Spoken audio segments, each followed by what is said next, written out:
বেছে না, যেরকম আমলকি, হরতকি, বহেরা, সোনাপাতা, চিরতা, পদ্মকমল, গীতকমল, তাল, তিসি, তালমাখানা, হালিমদানা, সেরাজল, বেলজল, জ্যৈষ্ঠ মধু, এরকম মশলা আছে না, এরকম ঠিক ময় মশলা সবকিছু এটার ভিতরে আছে আল্লাহর রহমতে। কাস্টমারে আমার খুঁজে বের করে যে রাসেল মামা ঝালমুড়ি খাইতে কোথায় যাওয়া লাগে, ঠিক আছে, যেন রাসেল মামা ঝালমুড়ির স্বাদ দেখে রাসেল মামার কাছে আসে।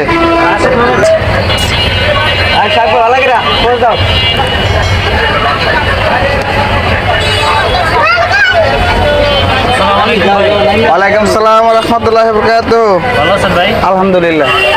আপনি কি সেল করতেছেন? আমি মুড়ি বিক্রি করতেছি। কি মুড়ি বিক্রি করতেছেন? এটা মুড়ি ভর্তা। আচ্ছা, এই যে এটা দেখতেছি যে আপনার মশলা, এটার নাম কি ভাই? এটা মুড়ি ভর্তার মশলা। এই যে মশলাটা তৈরি করেন, এই মশলাটার ভিতরে কি কি আছে?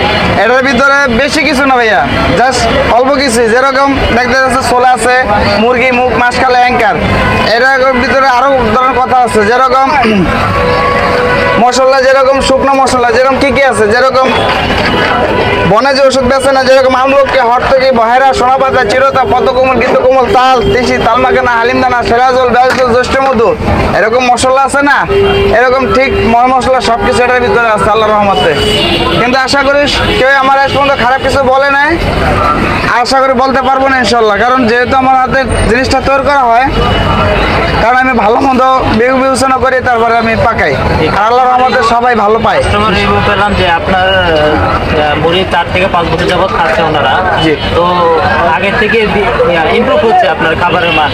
তো কি এমন দিচ্ছেন যার কারণে আপনার খাবারের টেস্ট আস্তে আস্তে বাড়ছে? না, এটার ভিতরে আমি এরকম কিছু দেই না, জাস্ট ময় মশলা তৈরি, যেরকম তাহলে ময় মশলা তৈরি আল্লাহর রহমতে সবাই ভালো পায়, আমিও বেচা কেনা করে ভালো পাই, বা কাস্টমারও ভালো মন্দ খাওয়ায়, আমি নিজেও শান্তি পাইতেছি। এটা হচ্ছে আপনার হাতের জাদু নাকি? যে এর আমার হাতের কারিশমা না, এটা মানুষের মুখের কারিশমা। কাস্টমার বলতে আমার কাছে আসে না, কাস্টমার আসে দেখতে যাচ্ছে ময় মশলা তৈরি, যেরকম স্বাদের অনুযায়ী আসে, কারণ আমি তো আর কাস্টমার আনতে পারব না। খুবই ভালো লাগে। রেগুলার আপনার কাস্টমার? জি।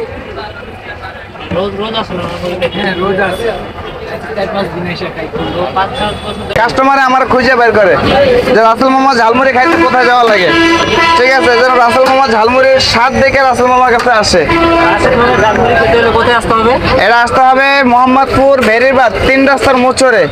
আমার পাশে আছে যেরকম গিরিঙ্গি 2 নম্বর গলি, পাশে আছে যেরকম মুসলিম সুইট, আমার পাশের লোকেশন হলো মুসলিম সুইট।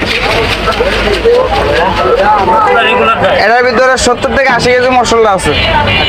কি কি দিয়ে মশলা তৈরি করে? এটার ভিতরে আছে ছোলা, মুরগি, মুখ, মাসকালাই, অ্যাঙ্কার। রোজ কত কেজি মুরগি মশলা লাগে আপনার? 70 থেকে 80 কেজি। পানি হয়েছে, পানি। অসাধারণ স্বাদ। চ্যানেলের নাম কি? Street food. Street food. আর তো হচ্ছে এমআরপি স্ট্রিট ফুড। ভাইয়া বলেন। রেডি।